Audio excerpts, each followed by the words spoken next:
The history of chili, definitely contested and a little bit complex of an issue. Look, there's a lot of people that have laid claims to having created the original chili recipe. That's debatable. What's not debatable is the fact that Texas played a significant role in not only creating the dish, but making it very popular. While it is true that Mexico and Mexican nationals likely had beans in their chili, I mean, why wouldn't they? It's a common staple there. Doesn't necessarily mean that that chili version, commonly associated with Texas, should have beans in it. First of all, the original recipe for Texas-style chili, aka chili con carne, didn't even have beans in it traditionally. The early versions of that dish consisted of chunks of beef simmered in a spicy tomato sauce. The addition of beans didn't even become popular until halfway through the 20th century. Adding beans to Texas chili is a relatively recent development. It's been embraced by some, but not all, far from it, not all Texans.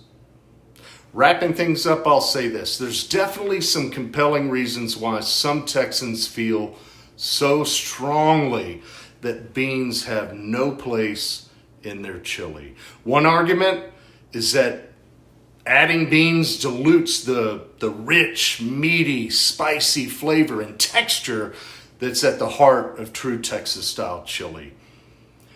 Beans also have a tendency to absorb flavors from other ingredients, which can make the overall dish less spicy, less savory. In short, adding beans to Texas chili can be seen as a distraction from the essence of the true dish. That may very well be why the Super Bowl of chili cook-offs in Terlingua doesn't even allow beans in their chili entries. Interesting. Now, it is worth noting that the issue of whether or not to include beans in chili is a matter of your personal preference. There is no single right way to make chili, but the argument that Texas chili should not have beans in it is certainly a compelling one, based on both historical and culinary grounds.